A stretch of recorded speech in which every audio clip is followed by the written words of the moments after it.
Hello, good evening, and welcome. I'm delighted to have you this evening for our Fiveable 8 a.m. Dar al-Islam from 1200 CE to 1450 CE. So we're about to start in about a moment. If you look in the Ask a Question box, you'll see there's a question down there. Go ahead, if you're joining us, come on and go ahead and feel free to jump in there and give some comments about that. In the meanwhile, feel free to come on and say hello and tell me your name in the chat box. So while we go ahead and get ready, we also have some great programming that's coming up soon, so I'm definitely going to be sharing that with you. But before we do, let me go ahead and situate a few things for you. Again, if you're coming in the chat room, feel free to go ahead and just say hello and where you're calling from, or more likely where you're streaming from. I'm delighted to have you here. So let me go ahead and get you started since we're hitting the top of the hour, 8 p.m. Eastern Standard Time. So let me take you in. Today's topic by Fiveable is Dar al-Islam. And my name is Donald Diorto. I am a AP World History teacher, and I'm a streamer with Fiveable as well. So tonight we're going to be digging into this, giving you some intro into the first unit and exactly how it works. So let's go ahead and get the show going. Now, you can see Fiveable on Twitter, YouTube, and different types of platforms out there as well. So be sure to go ahead and share the message with them and, just put at Think Fiveable. So with that said, let's go into some of the upcoming great stuff that we're going to have coming your way soon. Tonight, let's see, actually tomorrow, excuse me, on Tuesday the 17th, we have at 8 p.m., we have China in the Global Middle Ages, which is going to continue the pattern we're doing with Patrick Lassiter. He is a pro at this, so definitely mark that on your calendars, get your invite on it. 9:18 at midnight, we're going to have Thinking Thematically by Ali Thiessen. She is amazing. You can always attend one of these with Fiveable Plus. Just do the replay, but this is something worth getting up for. 9:18 at 5 p.m. We're going to have Africa in the Global Middle Ages by Charlie Castillo. And on 9:18 as well, we've got the 9:18 is going to be a packed evening. If you're AP World or you're taking AP World, this is your evening. So, like I said, 9:18, 5 p.m. Africa in the Global Middle Ages by Charlie Castillo. Also, we're going to have 9:18, 8 p.m. Southeast Asia in the Global Middle Ages by Eric Beckman. And we're also going to have all streams are Eastern Standard Time. So bookmark those and come and join us. Let me check something real quick and see a couple people just popped on.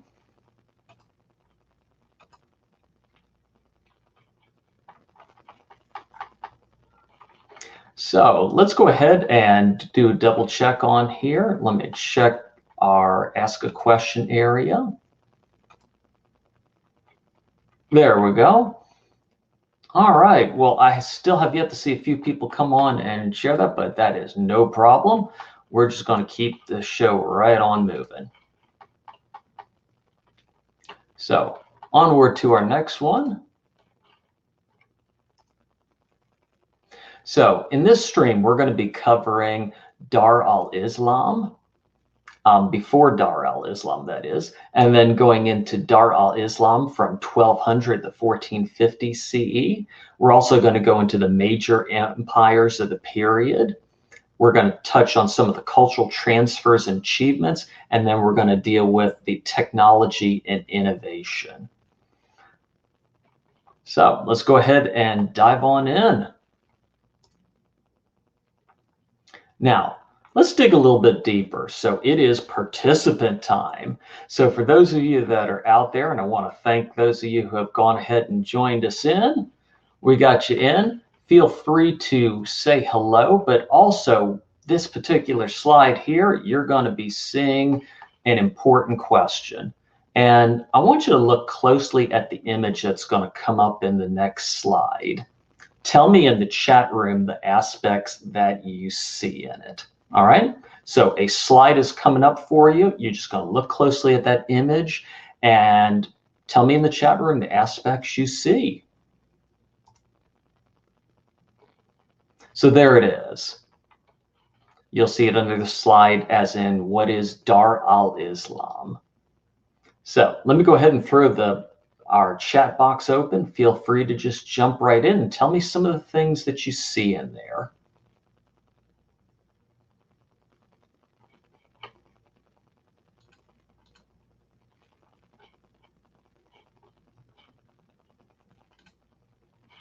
All right, let's go ahead and let's see.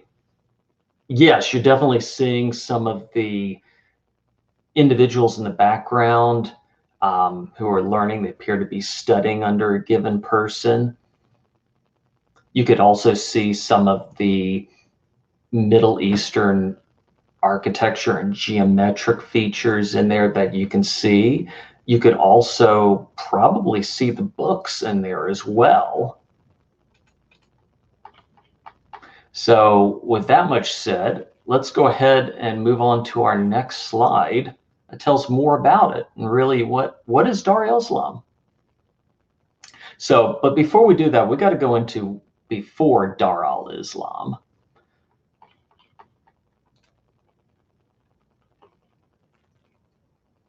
So let me go ahead and start up with you. And let's see, I think we've gone ahead and got that going. I think we may have had a little bit of a glitch, but we're going to go ahead and keep on rolling. Just as a quick reminder that tonight's evening is Dar al-Islam. It's 1200 to 1450 CE. And I'm Donald Diorta. I'm an AP World History teacher. Welcome to Fiveable. And you can see Fiveable on YouTube, Twitter, and different area. It's popping on mine. We got major social media going on. So you can see some of our main things on 9:17, 8 p.m. China and the Global Middle Ages, 9:18, 12 a.m. Thinking Thematically by Ali Thiessen, 9:18, 5 p.m. Africa and the Global Middle Ages by Charlie Castillo, and 9:18, 8 a.m. Southeast Asia and the Global Middle Ages by Eric Beckman. And all these are Eastern Standard Time. And I hope I mentioned that on 9:18, we got a 12 a.m. because Ali Thiessen is coming in from Europe. So for our European viewers, this is a great opportunity for you to jump in. So in this stream, we're going to be looking at before Dar al-Islam and Dar al-Islam from 1200 to 1450 CE. We're going to see some of the major empires of the period, the cultural achievements and innovations. And we're also going to look at the technology and innovation in there. So for this next slide, go ahead and take a look at the image in the next slide and tell me in the chat room the aspects that you see. So get ready, get set, and here it is. So let me put that up for you and let's take a look and get some feedback from you. Feel free to pop that into the chat box.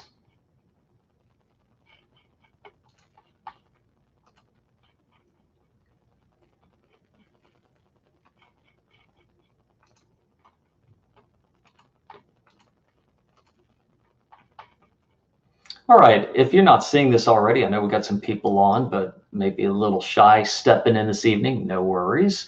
So what we're going to go ahead and do is look at some of the things you're probably seeing right there. And one of them is you can see a number of individuals there. They look like they're learning from a specific person. They also, when we see this, hey, glad to hear you here. I see in the chat box, welcome. So one of the things that we're seeing in here as well is that you're seeing them learning, but we've got some people that just popped on. So in the chat box, tell me what else you see in the image.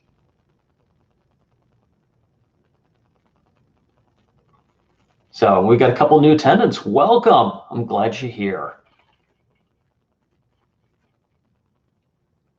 Yes, you can definitely see the books in the background. Absolutely. What are some other things that you see in that background?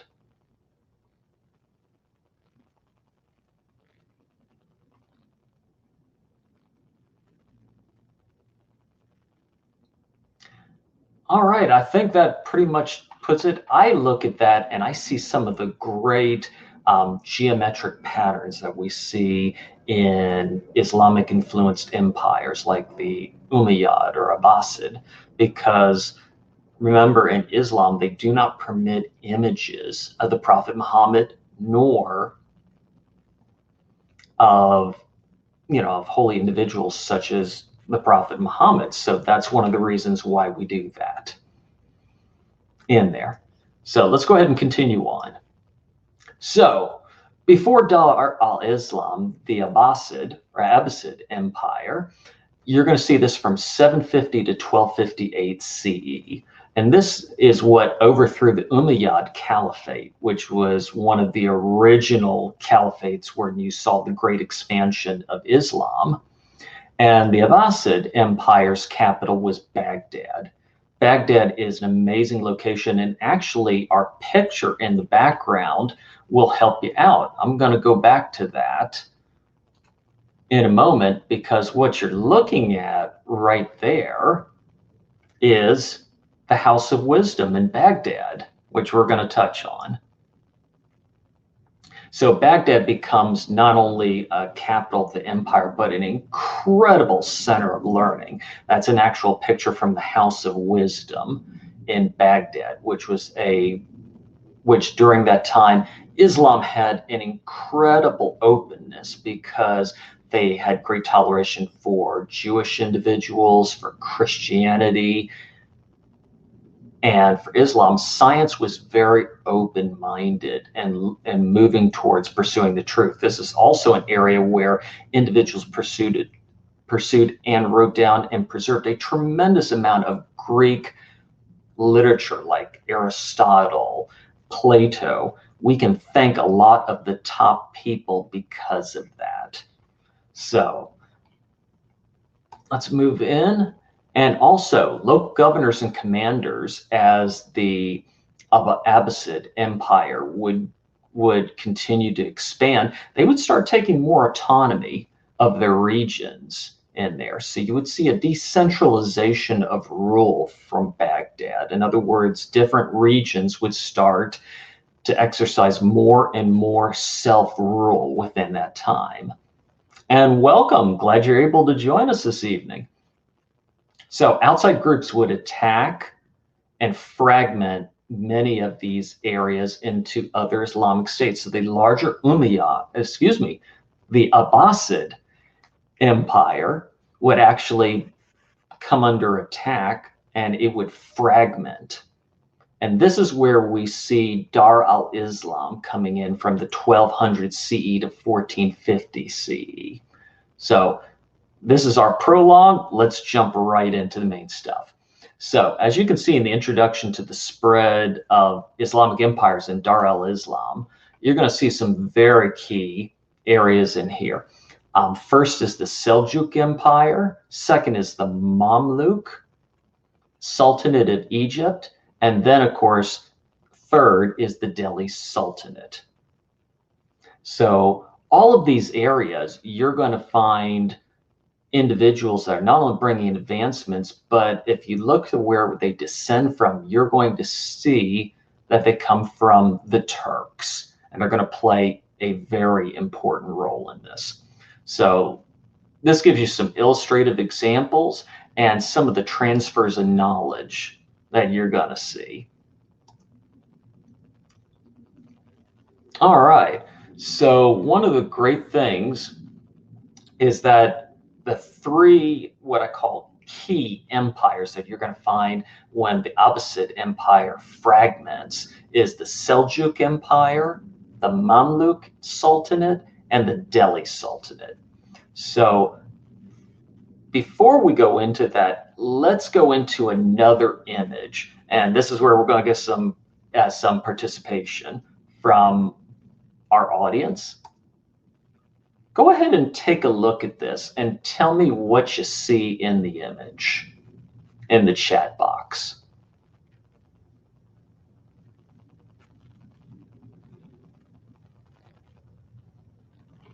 So as we're waiting for a few people to come on there, one of the commonalities that you're going to see in the Seljuk Empire, the Mamluk Sultanate, and in the Delhi Sultanate is that Turks that are originally from the Chipkak region of Central Asia are going to be the ones that spread out among this empire when they would come in and become Muslim. And this area of Central Asia is incredibly pivotal because it's going to allow not only the individuals to go into the Delhi Sultanate, the Seljuk Empire, but the Mamluk Empire is actually going to come from them as well, but through a different road. So stay tuned for this one. Let's go to this slide and add some things in. So here's the Seljuk Empire in the Middle East. Now remember again, this is Turkic that are coming from Central Asia.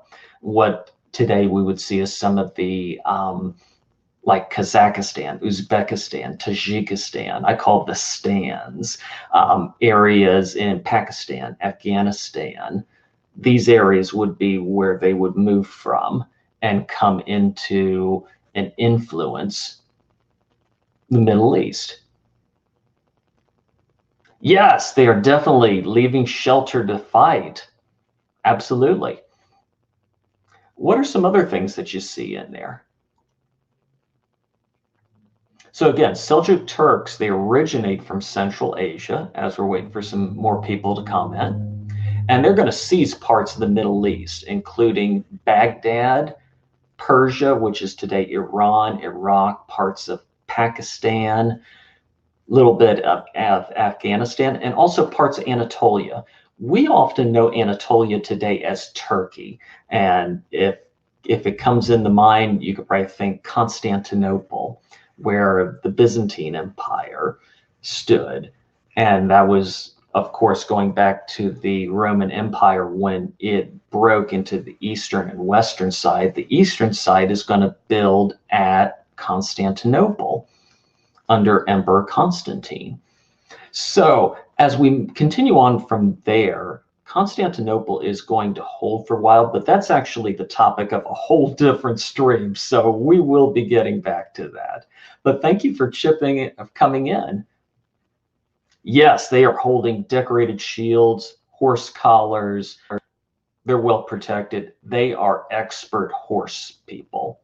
So coming from the Central Asian steppes. So this is excellent point. Also, once they come in, they convert to Islam.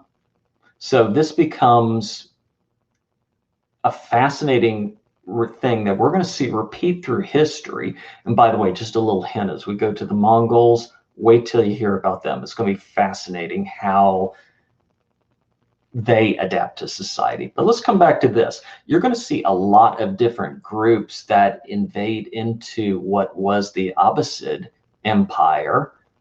They're going to convert to Islam and become part of that greater Islamic empire. Now, here's a map of the Seljuk Empire. This is a PowerPoint where I really believe that we need to focus on the geography and pay attention to the geography, because we're going to get into some actual audience participation based on the maps. So if you can, in the chat room, if you have any map people out there, you enjoy geography, go ahead and let me know. If geography is one of those areas you feel a little challenged in, don't be afraid to say, hey, it's a little challenging for me. We'll get you there. All right. So let's go ahead and take you in. You're going to see that the Seljuk, and you'll see them SEL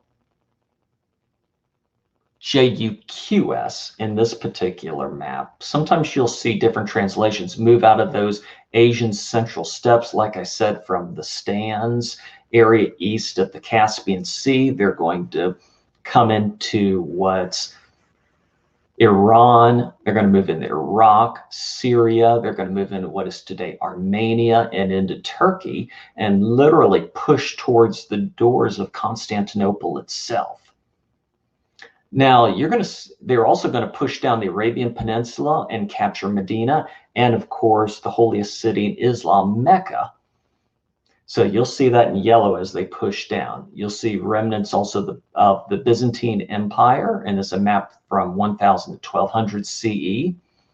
Also, keep an eye on the green area, the Fatimids, because our story is going to continue there soon. Now, the Mamluk Sultanate, this is where we're moving towards Egypt. And understand that the original Mamluks were actually armed servants. So they weren't just servants as in domestic assistants. They were given a somewhat higher title. They were hired on as armed servants for protection. So what's going to happen is that in what was the Abbasid Empire, is that Sultan al-Salih, the last of the Abbasid sultans, would overthrow Abbasid rule with help of some of these original Mamluk armed servants, and he would create the Mamluk Sultanate. And this Mamluk Sultanate would exist from 1250 CE to 1517 CE. And they're going to expand the Mamluk Sultanate into a large area over North Africa.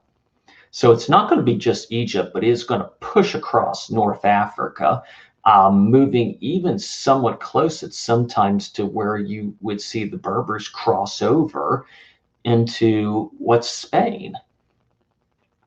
So you can see these areas. You're also going to see that the Mamluk Sultanate is going to push across the Sinai Peninsula, which separates Egypt from Arabia. They're going to push downwards towards Medina and Mecca, and then up through the Jordan River Valley, pushing into Syria, and even nearly touching the tops of Turkey as we see it today.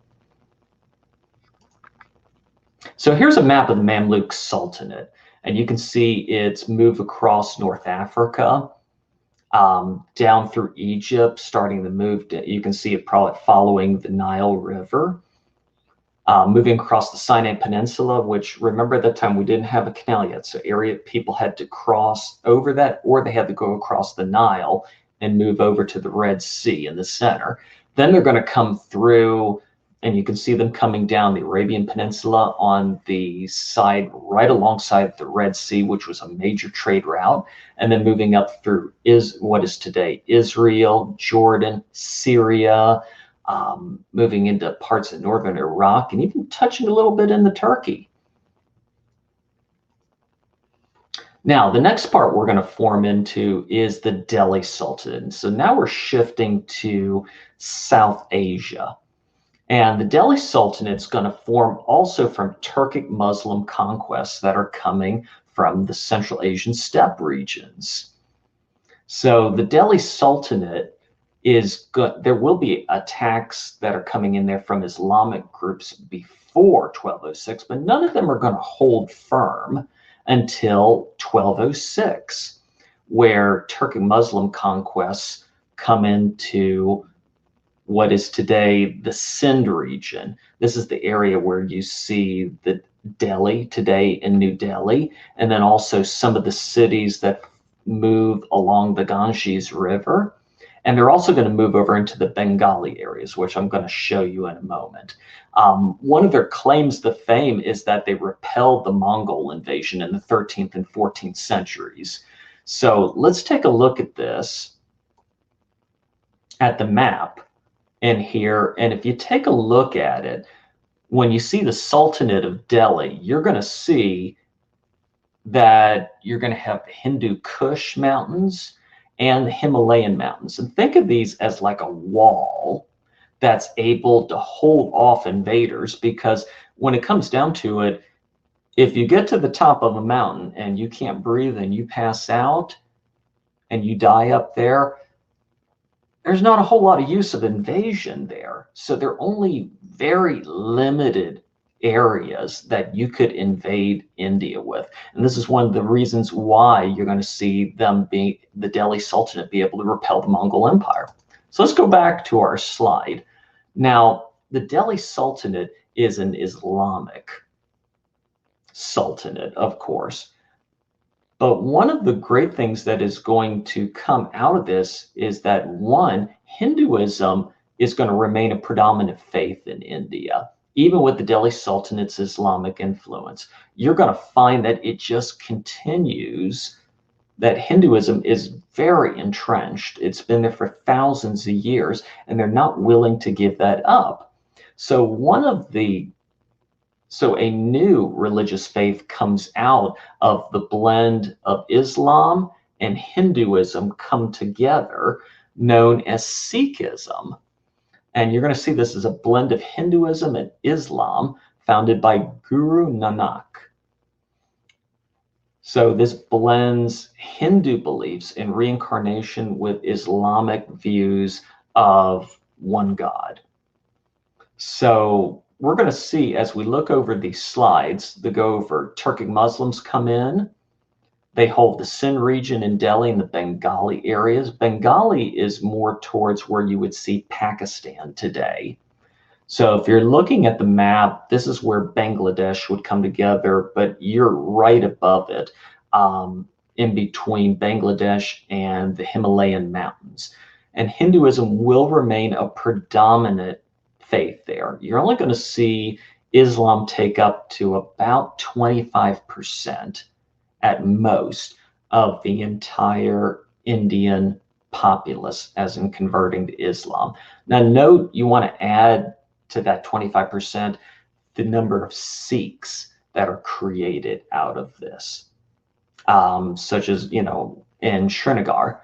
And you're also going to see Hinduism. You will also see small Christian groups. So India, remember, is a religiously very diverse location. So here's our map, and in green at the top, you can see the Sultanate of Delhi. And this is that Islamic controlled area in the map. Now, here's a really important side note for people that are joining us on here and have been with us, is al-Andalus. So I'm just curious, in our chat column, do we have anybody who is learning or who speaks Spanish or Portuguese?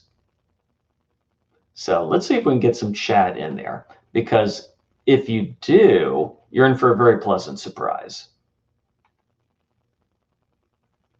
Excellent. I'm glad you're learning Spanish. So I was in the same place as you one time as well. So that's fantastic. Now, al-Andalus, understand that this is Spain and what would become Portugal later on. So if you're learning Spanish, not only is your language coming from al-Andalus, which is Spain today, and Portugal, but your language you're learning is actually influenced by Arabic.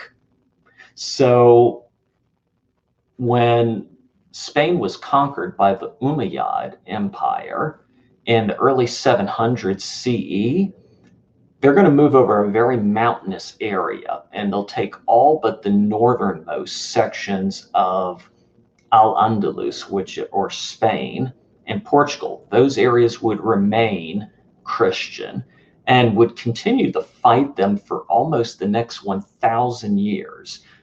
Why so long? Because it is a very mountainous terrain, very hilly. It's very difficult to battle through here. And also you're going to see a succession of Islamic groups that are there, and they're going to stand their ground. So it's a very tough area to fight in.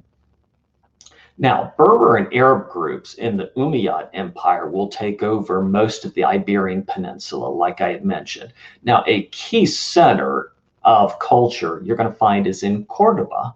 And Cordoba is famous for the library of Al-Hakam II, where a lot of incredibly important Greek works, works from throughout Islamic influenced areas, anywhere they could bring knowledge, were brought together, were transcribed into Arabic out of other languages. And later on, this is going to have a great influence because Europeans are going to end up discovering these books, translating them back into Latin and Romance languages, and then they're going to become part of our knowledge that we'll see in the Renaissance. Now, understand that when we're looking at Andalus, and let me go to a map for a moment so I can let you see what it looks like. So here's a picture of al-Andalus, which is Spain and what would become Portugal. So you can see the Caliphate of Cordoba there, and to the north you can see Galicia, which still exists today as a region, and you'll see Leon, which is one of the areas that will come together. There's Castile, which all these areas are Christian, Pamplona, and there's a little orange area that was kind of, they said it was kind of like a no man's land. And to the north of that, you'll see in France, Glaxony, Toulouse, and also in blue, what is Barcelona, Catalonia today, which is part of Spain, but sometimes has that desire to break away. So they have an autonomous background. So let's take you back. Now, understand that the Muslims are coming in early 700 CEs, and several different groups are going to come in. The Muslims will not be driven fully out of the Iberian Peninsula until 1492. So even though this doesn't fall into Turkic conquest, this is important to note because Muslim invasion and conquest is going to have one of its most stalwart areas in Europe right here in Spain, and that will have a tremendous influence not only on Spain and its culture and its language, but also when Portugal is created and Portuguese, which is going to spread over when North and South America are discovered by the Europeans. So understand that that Arabic and Muslim influence in al-Andalus lasted almost for 1,000 years. You'll see it tremendously in the architecture, language, all kinds of good things there. So let's move on from that map and let's get ready for some fun, some geographical background. So before we do, I want to take you through our main maps. There's the Seljuk Empire in the Middle East, and you can see them in yellow over the Arabian Peninsula, Iran, Iraq, Syria, Turkey. Then you're going to see the Mamluk Sultanate. You'll see them moving over North Africa, which Egypt, northern Libya, Tunisia, down Arabia, Sinai Peninsula, moving up through what's today Israel, Palestine, up through Syria and into Iraq today. The Delhi Sultanate, which you'll see in the northern area, covers the Sindh Valley and the Bengal province, which to this day has a very strong Muslim influence. So the Delhi Sultanate's going to impact them tremendously. So with these three together, and we're going to leave Spain as a side note because it's not part of our geographical question here. Let's go to the next part. Here we go. Time for the audience participation to come on in. So get ready. Here we go. How does the different parts of the four empires shown correspond to the geography of Islam's expansion in the early 700s and 800s, when Islam arises out of Mecca and Arabia, moves into Medina, and then starts to move outward under the Umayyad? So what geographical similarities are you seeing in those maps? And let me take you back through. Here's the Delhi Sultanate. Here's the Mamluk Sultanate. Here's the Seljuk Empire.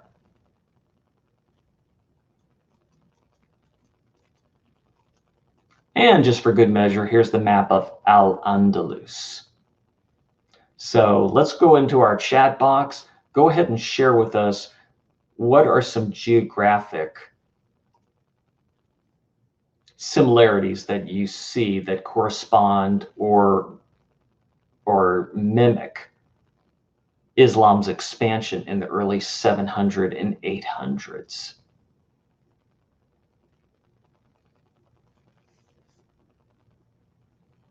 We got a couple people typing in there. We'll go ahead and give you a little more time to jump into that. Yes, they are definitely surrounded by water, so it allows for sea route trade. They're all touching bodies of water, absolutely.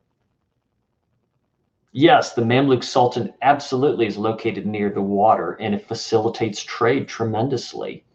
So absolutely great answers in all of those. We're going to see those in the Delhi Sultanate. You're not going to see as close a connection to the water, but you will see areas and you will see rivers that will move out to them. If you're looking at the Mamluk Empire and also into the Seljuk Empire, all these areas are key trading areas, and the Seljuks will eventually push to take Constantinople, which will change over to Istanbul. They're all looking for that area. And of course, in Spain, it's a big peninsula. So when you have that lower area, that's important trade area as well. Now, these are not, now understand, Spain is not a Turkic conquest area. However, the Delhi Sultanate, the Mamluk, and as well the Seljuk. Yes, these many of these areas are surrounding water, or they're taking advantage of seawater routes for trade, movement of goods and services all over. So great answers in there. All right, let's look at some of the cultural achievements of Dar al-Islam. So we've got the House of Wisdom in Baghdad, which I had shown you the slide in there down here before. It is an amazing place that preserved knowledge worldwide, from as far regions as India with Sanskrit, all the way to North Africa, Middle Eastern, European, Greek texts, Roman texts, anything they could get their hands on, they would take that and build it and translate it in Arabic. And a lot of the knowledge that we're going to receive in the Renaissance, and that will continue in future Islamic kingdoms, is going to come from the House of Wisdom in Baghdad. Think of it as like one of the university extraordinaire spots. There are few places in the world that have this level of knowledge, training, teaching all in one spot. I mean, if you're an academic or you're a student, you have found paradise here. You can actually go and visit the House of Wisdom in Baghdad to this day. Some other great achievements were by Rumi. He is a Sufi poet, and he's a creator of famous ghazals, which are poems that are known throughout the Middle East. In areas of Arabia, they're going to go into Iraq, Iran, pushing towards the Delhi Sultanate through North Africa, will reach even into Spain. Tremendously famous, and he draws upon a more mystical Sufism brand of Islam in order to design these, and they're world-renowned. You're also going to see scholarly transfers between Christian and Muslim Europe, especially as we see the Crusades come in and out of Palestine. You're going to see a lot of transfer of knowledge between Europeans and Muslims in all areas: medicine, literature, architecture. You're going to see it in culture, historical background, languages. it's just it literally this exchange that is occurring not only through armed interventions, but also it's occurring through trade. So all of this is being facilitated by people moving back and forth for various reasons between Christian and Muslim lands. So, and also don't forget the Greek texts, Aristotle, Plato, Socrates, all of the major Greek texts, they were all preserved at the House of Wisdom under the Dar al-Islam period. Also, some great technological achievements of Dar al-Islam is Ibn Khaldun. So the creator of modern economics. If you're out there to be an economist, or if you're studying AP micro or macroeconomics, or you're thinking of doing that someday, Ibn Khaldun, many people have gone to him and said, did Adam Smith really come up with the ideas of the Wealth of Nations, or was it Ibn Khaldun that came up with it first? There's some great documentaries on the BBC that really pose some challenging questions on that. So take a look at him. Fascinating knowledge to be gotten out of him, out of his writings in modern economics. And they are the basis for modern economics as we see it today. Nasir al-Din Tusi founded trigonometry. So in my comment box, do we have any math majors, individuals who enjoy math? Maybe you're taking trig right now. Go ahead and shoot a line, because if you are, guess what? You can think Nasir al-Din Tusi. He is the founder of trigonometry. Later on, as we move into other areas, we're going to see people that are founding calculus. So Muslims are continuing this area of tremendous mathematical, scientific, and cultural and architectural knowledge. And also, I'd love to point out one of the areas on here. It's the Jameh Mosque of Yazd in Iran, 1365 CE. And imagine this incredibly intricate dome with geometric patterns. Remember, if you were at a mosque, you could not have pictures of the Prophet Muhammad, of God, who they referred to as Allah. So you had to move towards geometric designs. And during Dar al-Islam, Turkic Muslims were incredibly adept at creating stunning, beautiful mosques. And this is just one of some. I wish we could show you the inside of this. It's amazingly intricate type domes that are built in there. So with that said, we're coming towards the end of our Dar al-Islam period. And I want to thank you for joining us at Fiveable, which again, you can go to YouTube, you can go to Twitter, and other sites on social media and definitely see us. But let's go ahead and look in the comment box. I just want to see if we have any questions before we kind of wrap things up. So let's check our questions over here. All right.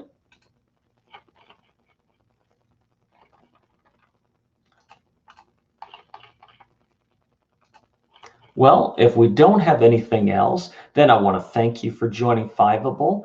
And oh, you're very welcome. I'm so glad it was helpful for you. So remember, you can get a replay of this. I'm going to be posting it in the replay. You're so welcome. And this replay, you're going to be able to go over the slides. I'm going to post it in there in just a moment for you.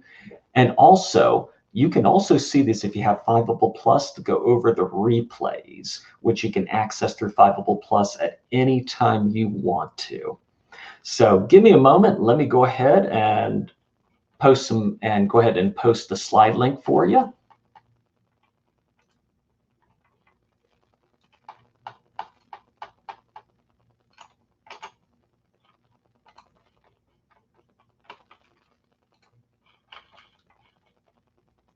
And let me put that in for you now.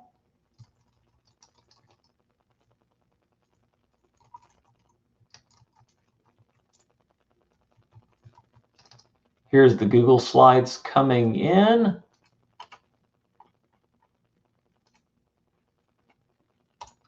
And there they are.